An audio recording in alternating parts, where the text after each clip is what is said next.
आज यहां 15,000 करोड़ रुपए से अधिक के विकास कार्यों का शिलान्यास और लोकार्पण हुआ है।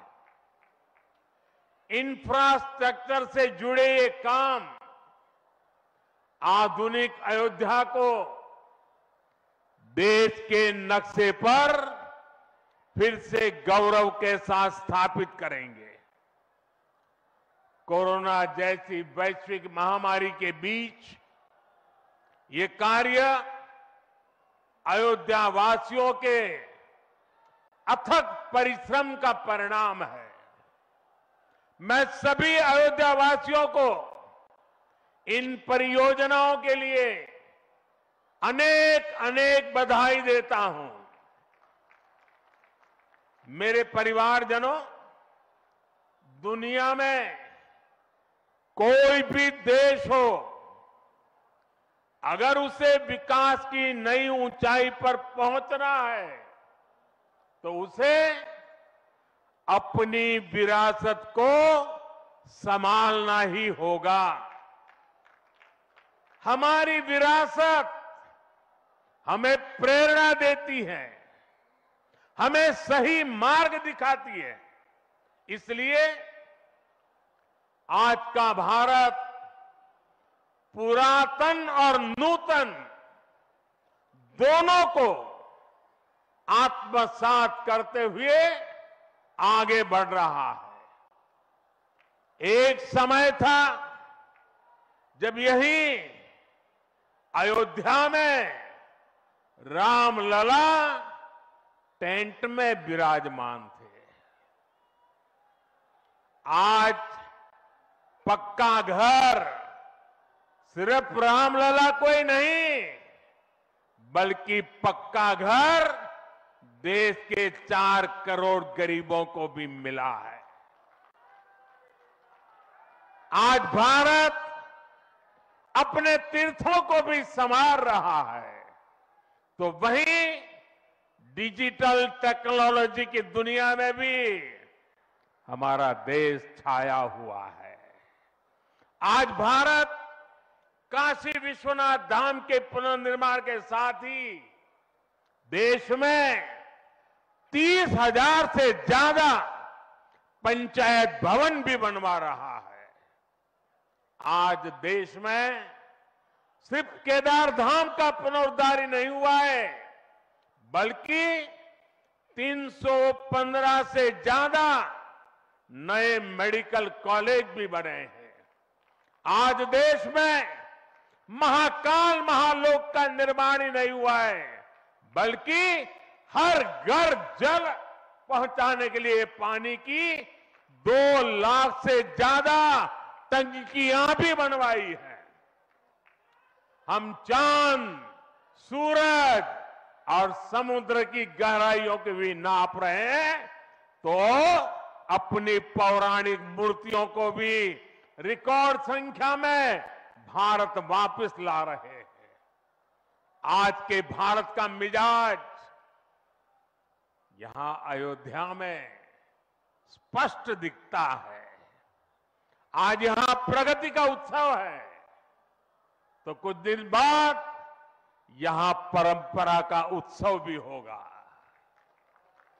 आज यहां विकास की भव्यता दिख रही है, तो कुछ दिनों बाद यहां विरासत की भव्यता और दिव्यता दिखने वाली है। यही तो भारत है। विकास और विरासत की यही साझा ताकत भारत को 21वीं सदी में सबसे आगे ले जाएगी। मेरे परिवारजनों, प्राचीन काल में अयोध्या नगरी कैसी थी, इसका वर्णन खुद महर्षि वाल्मीकि जी ने विस्तार से किया है। उन्होंने लिखा है, कोसलो नाम मुदितः स्फीतो जनपदो महान निविष्ट सरयू तीरे प्रभुत धन धान्यवान। अर्थात वाल्मीकि जी बताते हैं कि महान अयोध्यापुरी धन धान्य से परिपूर्ण थी, समृद्धि के शिखर पर थी और आनंद से भरी हुई थी। यानी अयोध्या में विज्ञान और वैराग्य तो था ही, उसका वैभव भी शिखर पर था। अयोध्या नगरी की उसी पुरातन पहचान को हमें आधुनिकता से जोड़कर वापस लाना है। साथियों, आने वाले समय में अयोध्या नगरी अवध क्षेत्र ही नहीं बल्कि पूरे यूपी के विकास को ये हमारी अयोध्या दिशा देने वाली है। अयोध्या में श्री राम का भव्य मंदिर बनने के बाद यहां आने वाले लोगों की संख्या में बहुत बड़ी वृद्धि होगी। इसे ध्यान में रखते हुए हमारी सरकार अयोध्या में हजारों करोड़ रुपयों के विकास कार्य करा रही है, अयोध्या को स्मार्ट बना रही है। आज अयोध्या में सड़कों का चौड़ीकरण हो रहा है, नए फुटपाथ बन रहे हैं, आज अयोध्या में नए फ्लाईओवर बन रहे हैं, नए पुल बन रहे हैं। अयोध्या को आसपास के जिलों से जोड़ने के लिए भी यातायात के साधनों को सुधारा जा रहा है। साथियों, आज मुझे अयोध्या धाम एयरपोर्ट और अयोध्या धाम रेलवे स्टेशन का लोकार्पण करने का सौभाग्य मिला है। मुझे खुशी है कि अयोध्या एयरपोर्ट का नाम महर्षि वाल्मीकि के नाम पर रखा गया है। महर्षि वाल्मीकि ने हमें रामायण के माध्यम से प्रभु श्री राम के कृतित्व से परिचित करवाया। महर्षि वाल्मीकि के लिए प्रभु श्री राम ने कहा था, तुम त्रिकालदर्शी मुनिनाथा, तुम त्रिकालदर्शी मुनिनाथा, विश्व बदर जिमी तुमरे हाथा। अर्थात हे मुनिनाथ, आप त्रिकालदर्शी हैं, संपूर्ण विश्व आपके लिए हथेली पर रखे हुए बेर के समान है।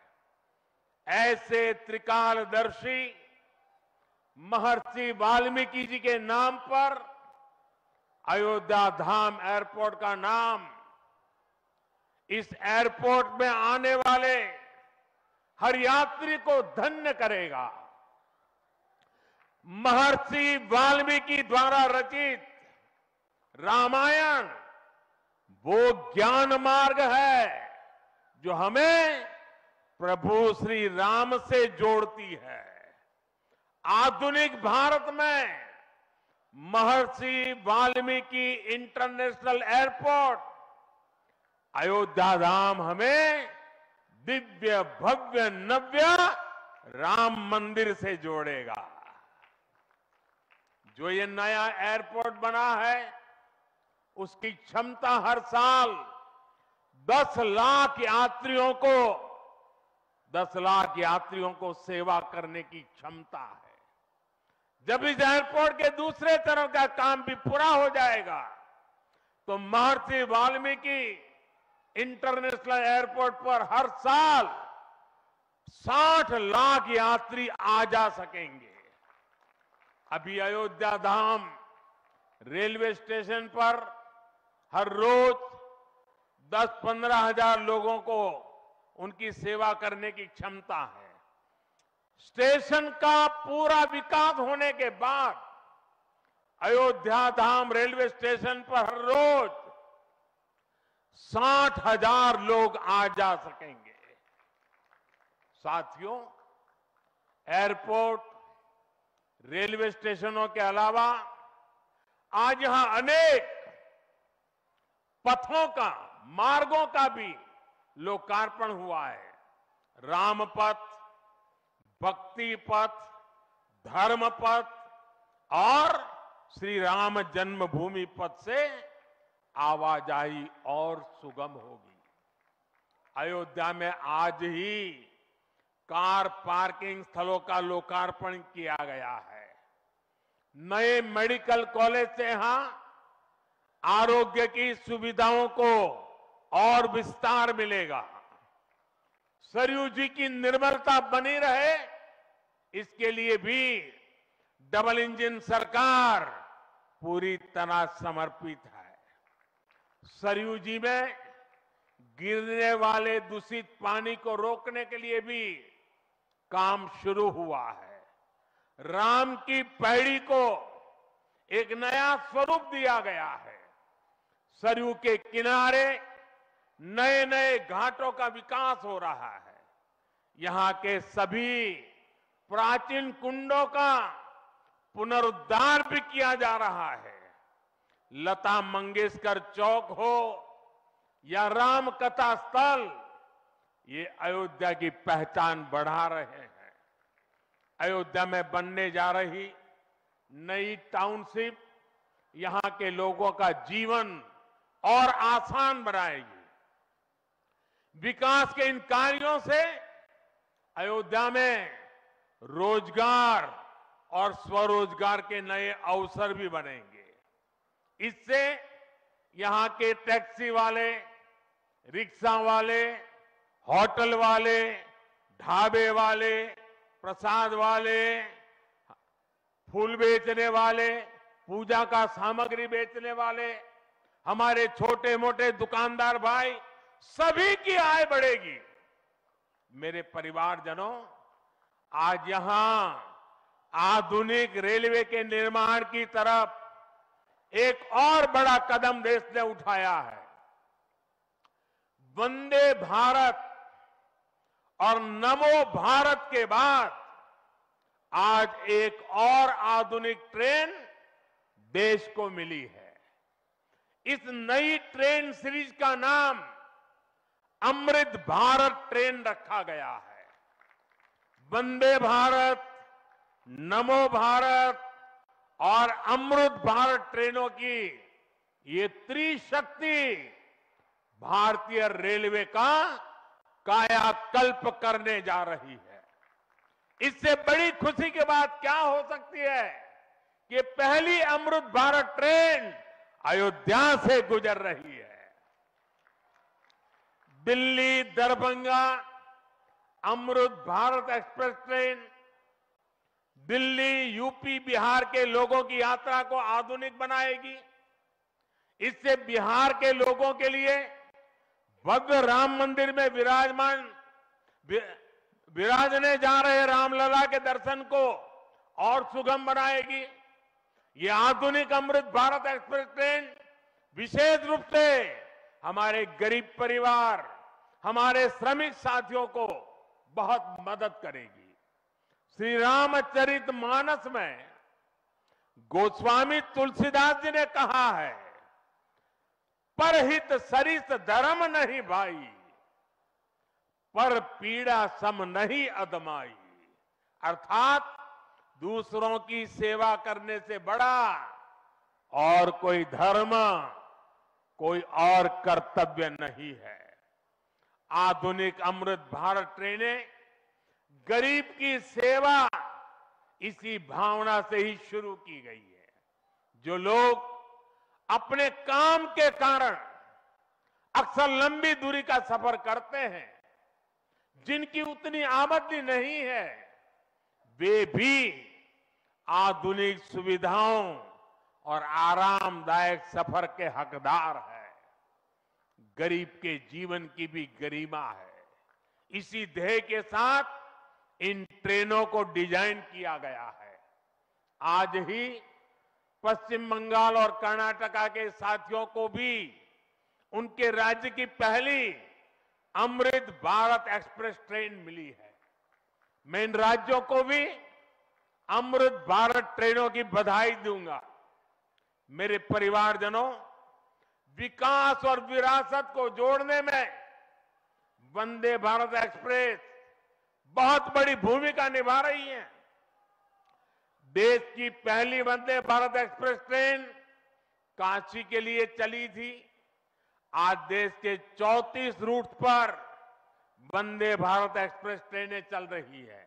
काशी, वैष्णो देवी के लिए कटरा, उज्जैन, पुष्कर, तिरुपति, शिरडी, अमृतसर, मदुरई, आस्था के ऐसे हर बड़े केंद्रों को वंदे भारत जोड़ रही है। इसी कड़ी में आज अयोध्या को भी वंदे भारत ट्रेन का उपहार मिला है।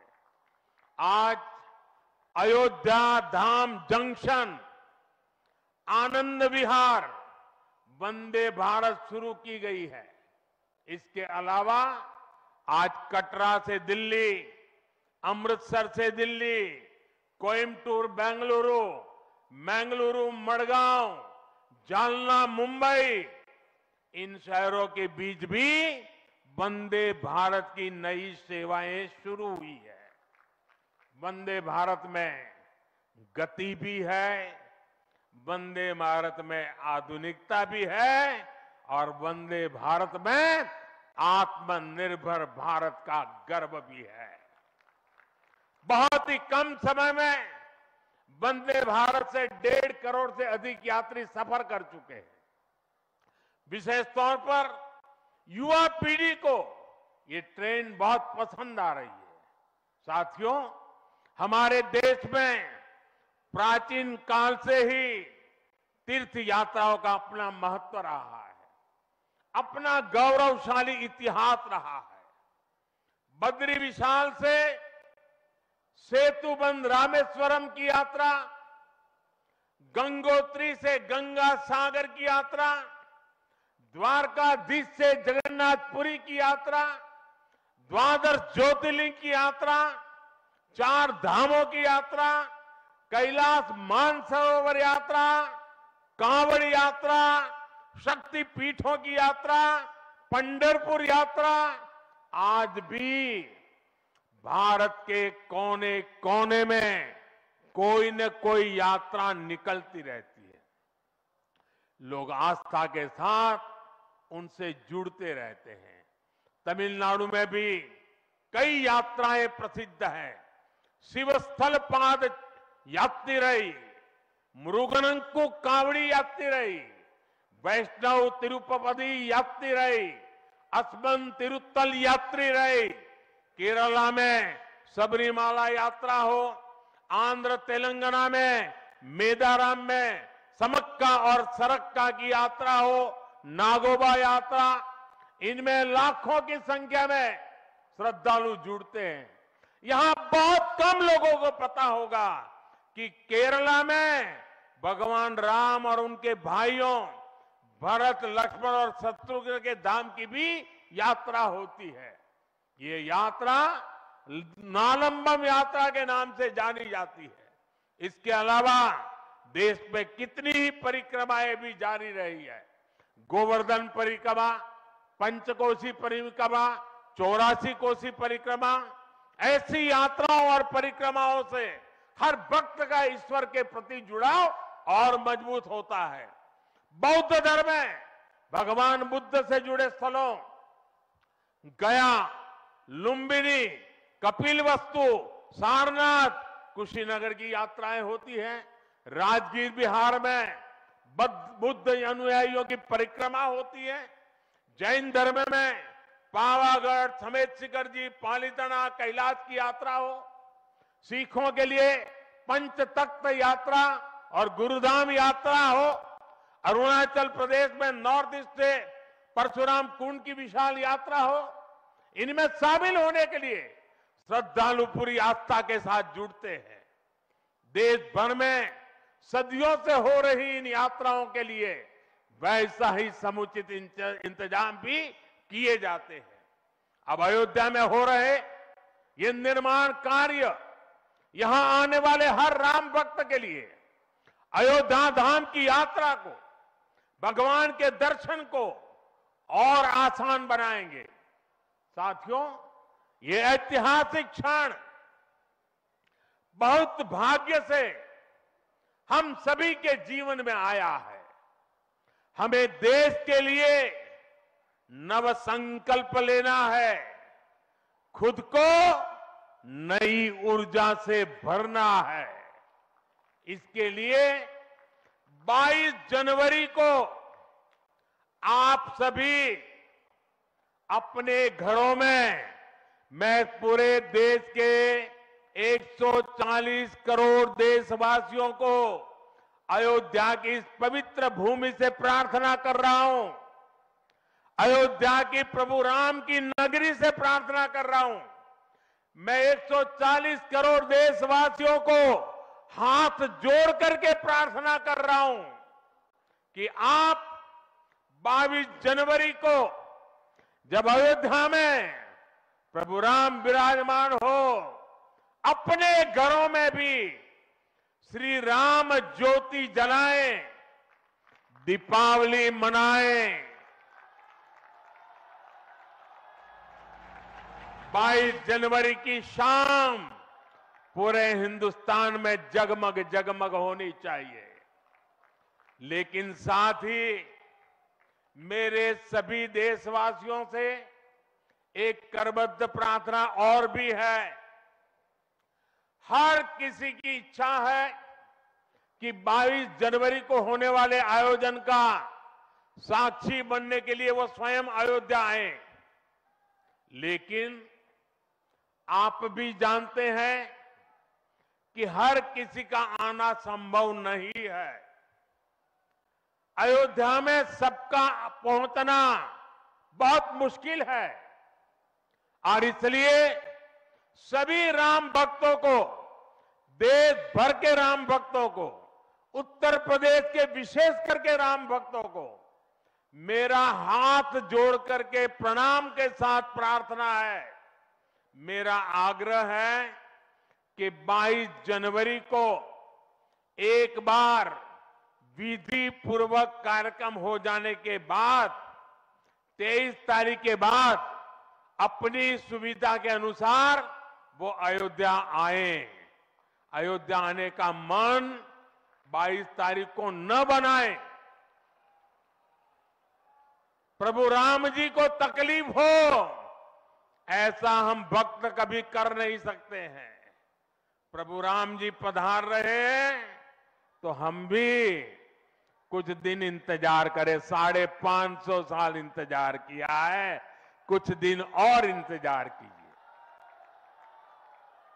और इसलिए सुरक्षा के लिहाज से, व्यवस्था के लिहाज से मेरी आप सबसे बार बार प्रार्थना है कि कृपा करके, क्योंकि आप प्रभु राम के दर्शन, अयोध्या का नव्य भव्य दिव्य मंदिर आने वाली सदियों तक दर्शन के लिए उपलब्ध है। आप जनवरी में आए, फरवरी में आए, मार्च में आए, 1 साल के बाद आए, 2 साल के बाद आए, मंदिर है ही। और इसलिए 22 जनवरी को यहां पहुंचने के लिए भीड़भाड़ करने से आप बचिए, ताकि यहां जो व्यवस्था है, मंदिर के जो व्यवस्थापक लोग हैं, मंदिर का जो ट्रस्ट है, हमें इतना पवित्र काम उन्होंने किया है, इतनी मेहनत करके किया है, पिछले 3-4 साल से दिन रात काम किया है, उनको हमारी तरफ से कोई तकलीफ नहीं होनी चाहिए। और इसलिए मैं बार बार आग्रह करता हूं कि 22 को यहां पहुंचने का प्रयास हम न करें। कुछ ही लोगों को निमंत्रण गया है, वे लोग आएंगे और 23 के बाद सारे देशवासियों के लिए आना बड़ा सरल हो जाएगा। साथियों, आज मेरा एक आग्रह मेरे अयोध्या के भाई बहनों से, आपको देश और दुनिया के अनगिनत अतिथियों के लिए तैयार होना है। अब देश दुनिया के लोग लगातार हर रोज अयोध्या आते रहेंगे। लाखों की तादाद में लोग आने वाले हैं। अपनी अपनी सुविधा से आएंगे। कोई 1 साल में आएगा, 2 साल में आएगा, 10 साल में आएगा, लेकिन लाखों लोग आएंगे। और ये सिलसिला अब अनंत काल तक चलेगा, अनंत काल तक चलेगा। इसलिए अयोध्या वासियों को, आपको भी एक संकल्प लेना है, और ये संकल्प है अयोध्या नगर को भारत का सबसे स्वच्छ शहर बनाने का। ये स्वच्छ अयोध्या, ये अयोध्या वासियों की जिम्मेदारी है, और इसके लिए हमें मिलकर हर कदम उठाना है। मैं आज देश के सभी तीर्थ क्षेत्रों और मंदिरों से अपना आग्रह दोहराऊंगा। देश भर के लोगों से मेरी प्रार्थना है, भव्य राम मंदिर के निर्माण के निमित्त 1 सप्ताह पहले 14 जनवरी मकर संक्रांति के दिन से पूरे देश के छोटे मोटे सब तीर्थ स्थलों पर स्वच्छता का एक बहुत बड़ा अभियान चलाया जाना चाहिए। हर मंदिर, हिंदुस्तान के हर कोने में हमें उसकी सफाई का अभियान मकर संक्रांति 14 जनवरी से 22 जनवरी तक हमें चलाना चाहिए। प्रभु राम पूरे देश के हैं, और प्रभु राम जी जब आ रहे हैं तो हमारा एक भी मंदिर, हमारा एक भी तीर्थ क्षेत्र उसका और उसके परिसर के इलाके का अस्वच्छ नहीं होना चाहिए, गंदगी नहीं होना चाहिए। साथियों, अब से कुछ देर पहले मुझे अयोध्या नगरी में ही एक और सौभाग्य प्राप्त हुआ है। आज मुझे खुशी है ये बताते हुए कि उज्ज्वला गैस कनेक्शन की 10 करोड़वीं लाभार्थी बहन के घर मुझे जाकर के चाय पीने का मौका मिला। जब 1 मई 2016 को हमने यूपी के बलिया से उज्ज्वला योजना शुरू की थी, तो कोई कल्पना भी नहीं कर सकता था कि ये योजना सफलता की इस ऊंचाई पर पहुंचेगी। इस योजना ने करोड़ों परिवारों का, करोड़ों माताओं बहनों का जीवन हमेशा के लिए बदल दिया है। उन्हें लकड़ी के धुएं से मुक्ति दिलाई है। साथियों, हमारे देश में गैस कनेक्शन देने का काम 60-70 साल पहले शुरू किया गया था, 6-7 दशक पहले।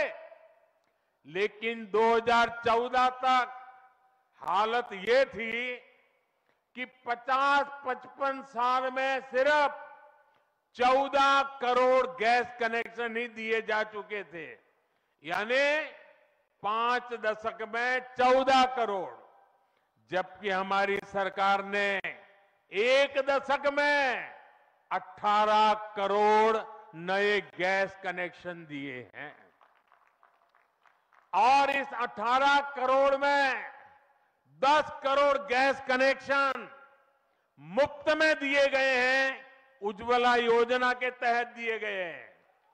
जब गरीब की सेवा की भावना हो, जब नीयत नेक हो, तो इसी तरह से काम होता है, इसी तरह के नतीजे मिलते हैं। आजकल कुछ लोग मुझसे पूछते हैं कि मोदी की गारंटी में इतनी ताकत क्यों है? मोदी की गारंटी में इतनी ताकत इसलिए है क्योंकि मोदी जो कहता है वो करने के लिए जीवन खपा देता है। मोदी की गारंटी पर आज देश को इसलिए भरोसा है क्योंकि मोदी जो गारंटी देता है उसे पूरा करने के लिए दिन रात एक कर देता है। ये अयोध्या नगरी भी तो इसकी साक्षी है। और मैं आज अयोध्या के लोगों को फिर से विश्वास दूंगा कि इस पवित्र धाम के विकास में हम कोई कोर कसर बाकी नहीं छोड़ेंगे। श्री राम हम सभी पर आशीर्वाद रखें, इसी कामना के साथ अपनी वाणी को विराम देता हूं। प्रभु श्री राम के चरणों में प्रणाम करता हूं और आप सबको विकास